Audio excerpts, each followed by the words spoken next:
Tu peux avoir tout donné, et pourtant finir brisé.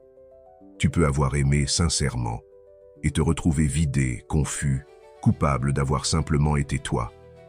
Le plus déroutant, ce n'est pas ce qu'il t'a fait, c'est ce que tu ressens encore, ce vide, cette honte, ce doute permanent, comme si ton esprit avait été détourné de l'intérieur. Tu te demandes comment tu as pu tomber là-dedans, pourquoi tu n'as rien vu, pourquoi tu n'arrives pas à tourner la page. Mais la vraie question, c'est qui es-tu devenu maintenant? Et surtout, comment redevenir libre après un manipulateur narcissique? Dans cette vidéo, tu vas découvrir ce que même les plus forts ont vécu en silence. Ce que Churchill, Marilyn Monroe, Jim Carrey, Lady Gaga et peut-être toi aussi avaient en commun. Tu vas comprendre avec lucidité comment ton esprit a été reprogrammé, pourquoi la colère ne t'aidera pas à guérir et comment le stoïcisme peut t'enseigner l'arme la plus puissante de toutes, la souveraineté intérieure. Et si tu es ou si tu as été dans cette situation, laisse un like. Tu peux aussi partager ton expérience en commentaire ou simplement écrire un mot, même un simple merci. Parce que parfois, un seul mot peut libérer tout ce qu'on avait gardé enfermé. Winston Churchill, Premier ministre en temps de guerre, figure mythique de la résilience. Peu de gens savent que dans sa vie privée, il appelait sa dépression le chien noir.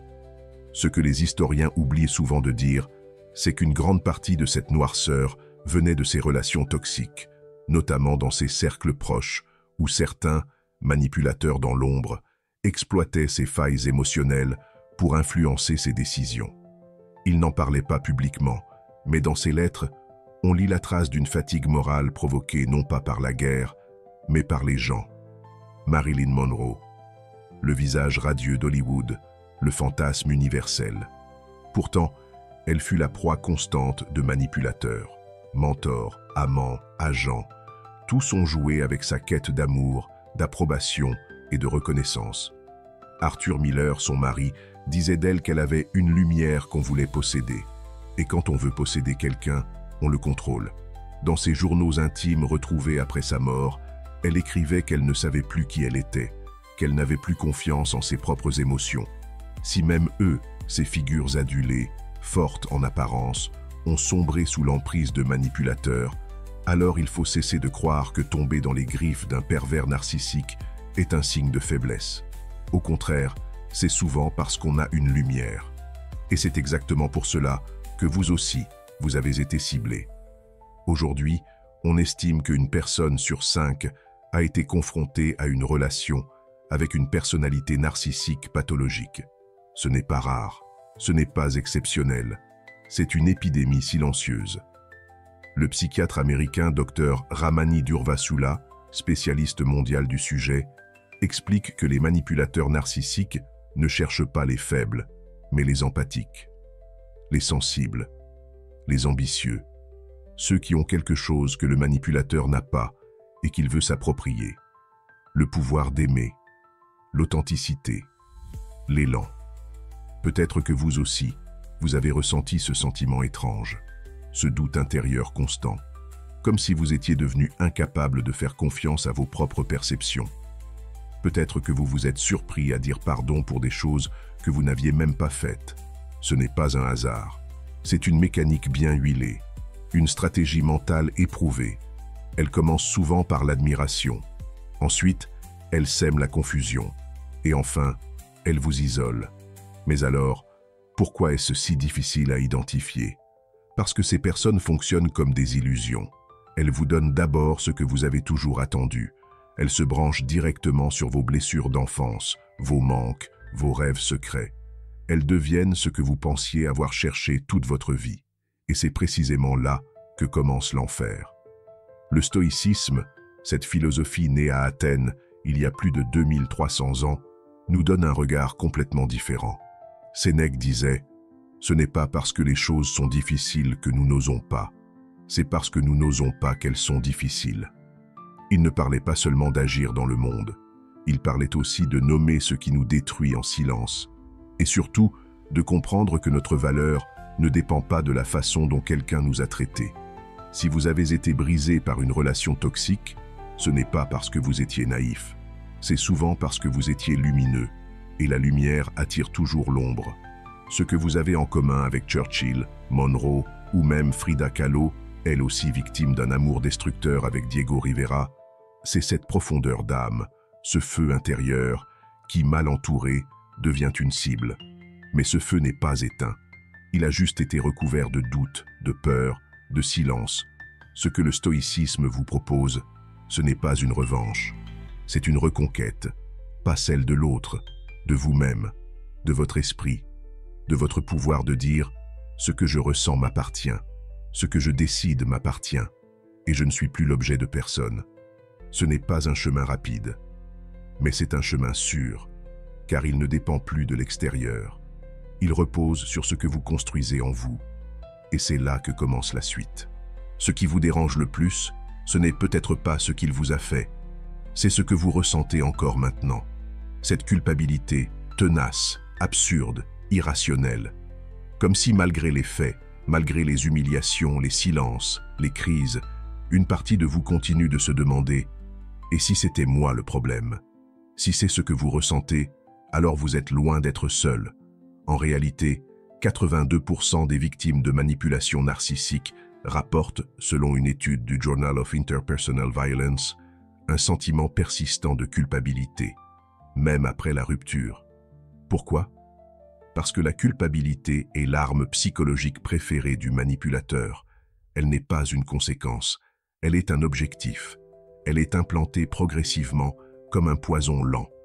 Et ce poison finit par vous convaincre que vous méritez ce qui vous arrive, que vous avez provoqué les crises, que vous n'avez pas su aimer correctement, que vous êtes instable, trop intense, trop sensible. Et le pire, vous finissez par y croire. C'est exactement ce qu'a décrit la célèbre actrice et activiste Evan Rachel Wood dans son témoignage contre Marilyn Manson. Elle raconte avoir vécu dans un état constant de doute de soi, avec des excuses prêtes dans sa tête pour justifier la violence, les humiliations, les jeux mentaux. Et elle disait une chose qui résonne encore, « Il m'a appris à me blâmer pour ses propres actes.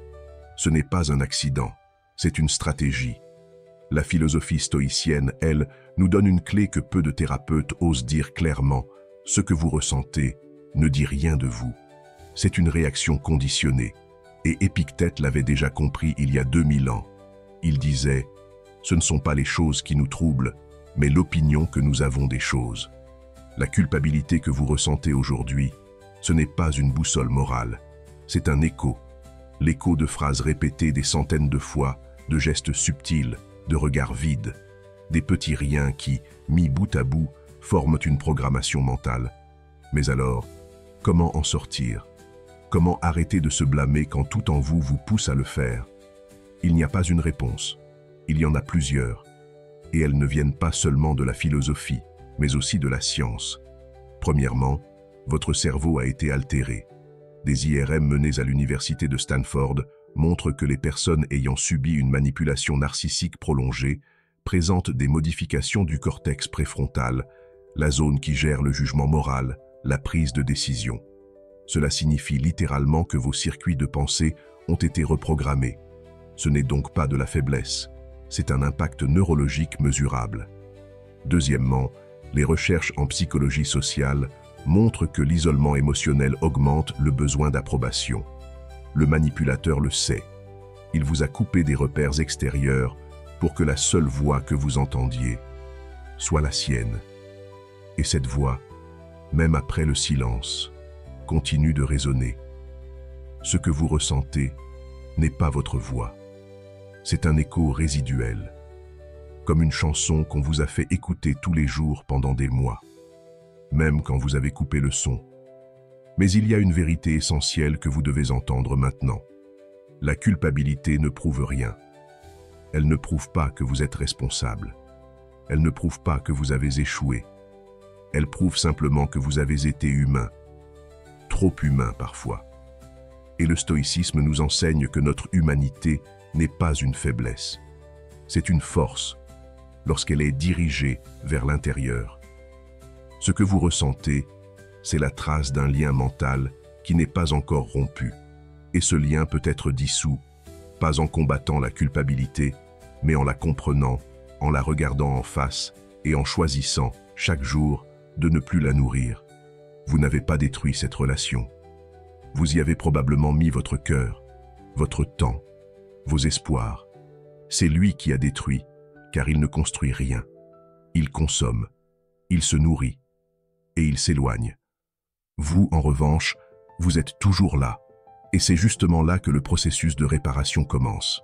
Quand on parle de manipulation narcissique, on pense souvent à des cris, des insultes, des scènes violentes. Mais ce n'est pas ça le plus dangereux. Le plus dangereux, c'est ce qui se passe en silence, dans votre tête. Le piège le plus redoutable, c'est celui que vous ne voyez pas. Celui qui vous fait croire que vous êtes encore libre, alors que vos pensées ont déjà été redessinées par quelqu'un d'autre. La neuroscientifique américaine Dr. Caril McBride explique que vivre avec un narcissique revient à subir une forme de lavage de cerveau doux. Cela ne se fait pas en une nuit. Cela prend du temps. Ça commence par une chose toute simple, l'admiration. Il vous met sur un piédestal. Il vous fait croire que vous êtes spécial, que personne d'autre ne le comprend comme vous, que vous avez un lien unique. Vous êtes l'élu. Et c'est grisant. Mais très vite, la dynamique change. Il vous teste. Il crée des zones floues. Il vous dit que vous avez mal compris, qu'il n'a jamais dit ça. Il nie l'évidence. Il modifie des faits. Il se victimise. Et vous, vous commencez à douter de vous, de votre mémoire, de votre intuition, de votre bon sens. C'est ce qu'on appelle le gaslighting, ou lumière à gaz.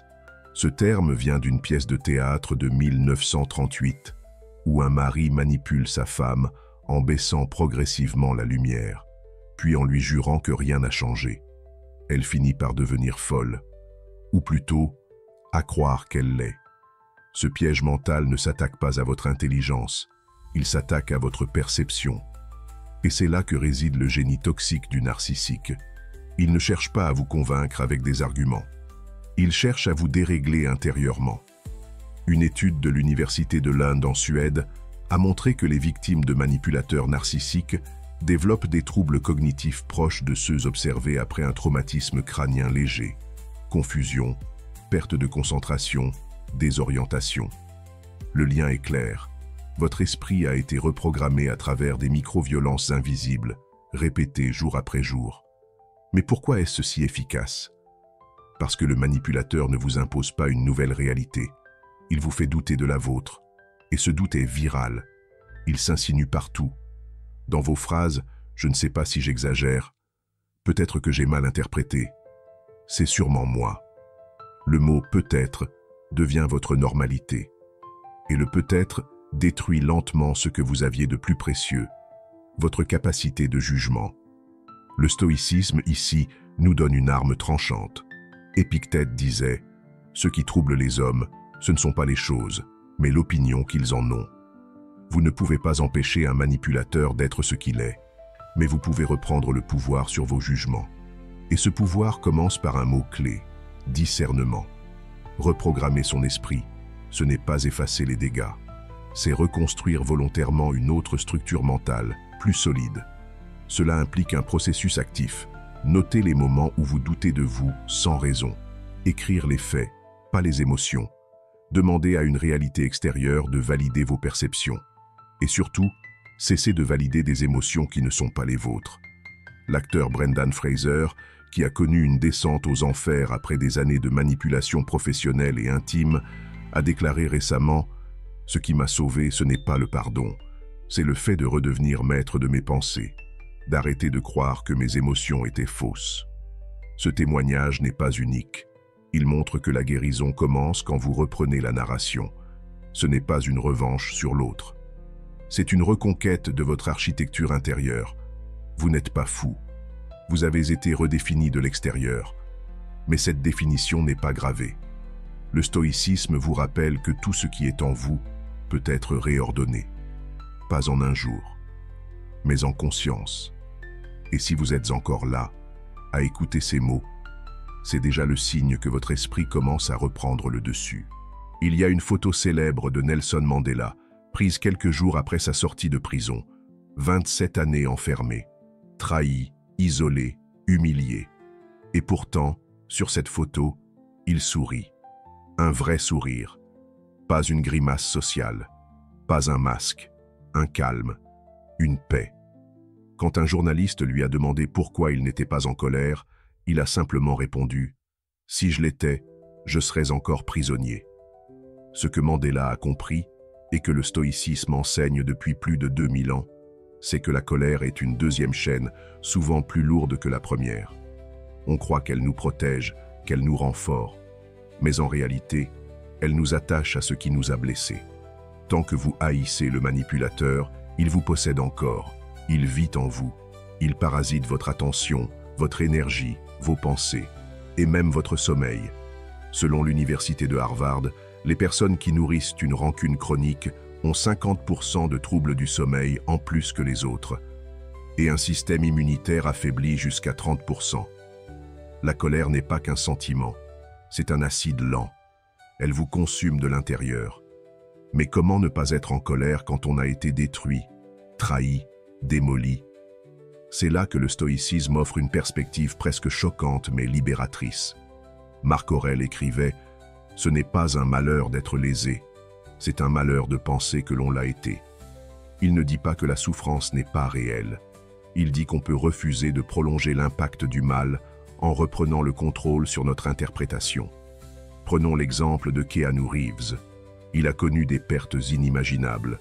Son meilleur ami mort d'une overdose, sa compagne tuée dans un accident, puis leur enfant mort-né. Et pourtant, cet homme est devenu l'un des symboles de la paix intérieure. Dans une interview, il disait « La souffrance vous transforme, mais j'ai appris à ne pas nourrir ce qui me ronge. Je ne suis pas ce que j'ai perdu. » Ce n'est pas du déni, c'est de la maîtrise. La force silencieuse du stoïcisme ne vous demande pas d'oublier. Elle vous invite à ne pas vous définir par ce qui vous est arrivé, à déplacer l'attention de l'extérieur vers l'intérieur, à cesser de demander réparation pour commencer à reconstruire. Et cela ne veut pas dire pardonner l'impardonnable, cela veut dire ne plus donner au passé le pouvoir de contrôler le présent. Des études menées par la Mayo Clinic montrent que les personnes qui apprennent à réguler leurs émotions au lieu de les réprimer ou les exploser développent une meilleure stabilité émotionnelle, une baisse de l'anxiété de 40% et une capacité de décision augmentée de 60%. Pourquoi? Parce qu'elles récupèrent une chose essentielle, la souveraineté intérieure. Et c'est exactement ce que recherchait Épictète, esclave affranchi devenu philosophe, lorsqu'il disait « Tu n'es pas libre tant que tu laisses les autres décider de ta paix. » Reprendre sa vie en main sans colère, ce n'est pas tendre l'autre joue.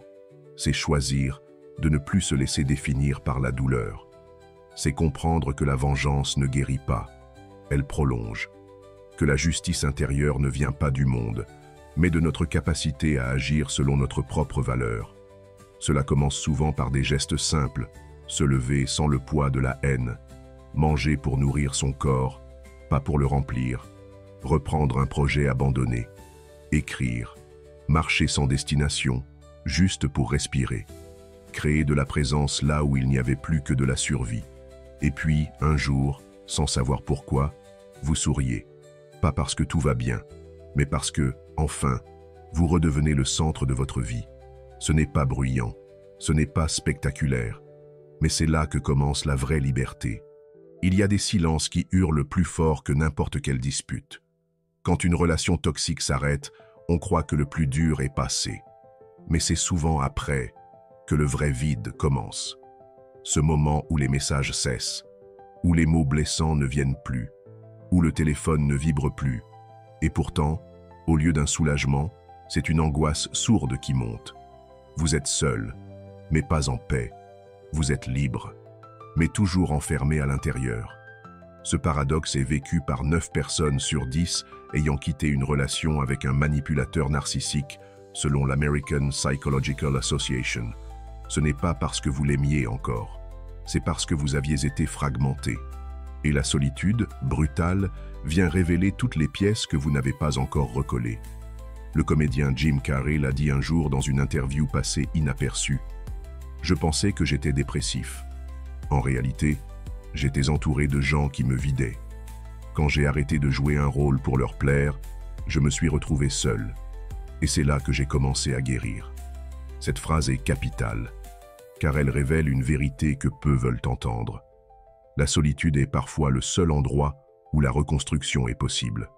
Mais il ne s'agit pas de fuir le monde. Il s'agit de se réaccorder. Vous avez passé des mois, des années parfois, à tourner votre attention vers l'autre, à anticiper ses réactions, à marcher sur des œufs, à adapter votre humeur, vos mots, vos gestes.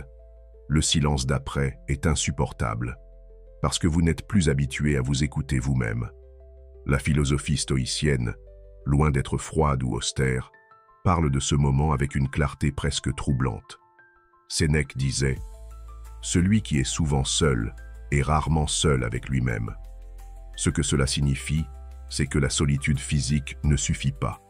Il faut créer un dialogue intérieur nouveau, rompre avec les vieux scripts mentaux, cesser de vous parler avec la voix de l'autre. Et ça, personne ne peut le faire pour vous. Les dernières recherches en neuropsychologie confirment que le cerveau a besoin d'au moins 66 jours sans exposition à un comportement toxique pour commencer à réinitialiser ses connexions émotionnelles. Cela ne veut pas dire oublier. Cela veut dire retrouver une réponse autonome à ce que vous vivez, ne plus réagir avec la peur apprise, ne plus chercher l'approbation extérieure, juste être. La solitude devient alors un terrain, une forge. C'est là que vous réalisez que la paix ne vient pas d'un message reçu, ni d'un pardon accordé, ni d'un nouveau départ amoureux. Elle vient du moment où vous vous appartenez à nouveau entièrement. Lady Gaga, après avoir vécu des abus émotionnels et physiques, a passé 2 ans loin des projecteurs. Elle l'a raconté dans un documentaire « J'ai découvert que je valais quelque chose, même sans projecteur braqué sur moi, et j'ai enfin entendu le son de ma propre voix. » Ce que vous entendez dans le silence, c'est le début de vous-même. Ce que vous ressentez dans la solitude, ce n'est pas un manque d'amour. C'est un appel à vous redonner ce que vous avez trop longtemps offert sans retour. Mais attention, cela ne veut pas dire que vous devez rester seul pour toujours. Cela veut dire que la prochaine fois que vous aimerez, ce ne sera pas pour combler un trou, ce sera pour partager un trop-plein, parce que vous ne chercherez plus à être sauvé, mais à construire. Et cette différence change tout. On ne guérit pas du jour au lendemain. Il n'y a pas de déclic magique, mais il y a des signes, subtils, profonds, invisibles aux autres, mais évidents pour vous. Des changements dans la façon dont vous ressentez les choses, dont vous réagissez, dont vous vous tenez seul, sans chercher de regard pour vous valider. C'est là que vous comprenez. Vous n'êtes plus la même personne. Vous êtes devenu invincible. L'invincibilité, dans le stoïcisme, n'a rien à voir avec la force physique ou la vengeance. Elle ne se crie pas, elle ne s'affiche pas, elle se vit de l'intérieur. Épictète l'a dit sans détour. Personne ne peut vous nuire si vous décidez que rien d'extérieur ne vous possède. Ce moment arrive quand vous réalisez que vous pouvez être en paix sans explication, sans pardon, sans réparation. Que ce qui vous blessait avant ne pénètre plus. L'un des meilleurs exemples récents de cette transformation, c'est l'histoire de Demi Lovato, star planétaire, brisée à plusieurs reprises par des relations toxiques, par des figures manipulatrices déguisées en mentors. Elle a sombré, puis reconstruit. Aujourd'hui, dans ses interviews, elle parle d'un point de bascule, pas celui où elle a reçu de l'aide, mais celui où elle a cessé d'attendre qu'on la voie. J'ai arrêté de mendier des excuses. J'ai commencé à construire une vie qui ne dépend plus d'un regard extérieur. Ça, c'est une victoire invisible, une liberté intérieure. Mais comment reconnaître ces signes en vous? Comment savoir que vous avez changé de posture mentale? Le premier indicateur, c'est votre tolérance au chaos. Ce qui vous faisait paniquer avant, ces silences, ces ambiguïtés, ces jeux de pouvoir. Aujourd'hui, vous n'y réagissez plus pareil. Pas parce que vous êtes indifférent, mais parce que vous avez appris à ne plus faire de l'extérieur votre centre de gravité. Vous êtes devenu solide. Le deuxième, c'est votre capacité à dire non, pas par agressivité, mais par clarté. Vous ne ressentez plus ce besoin maladif d'expliquer, de justifier, de négocier votre droit à poser des limites. Vous dites non, et vous avancez.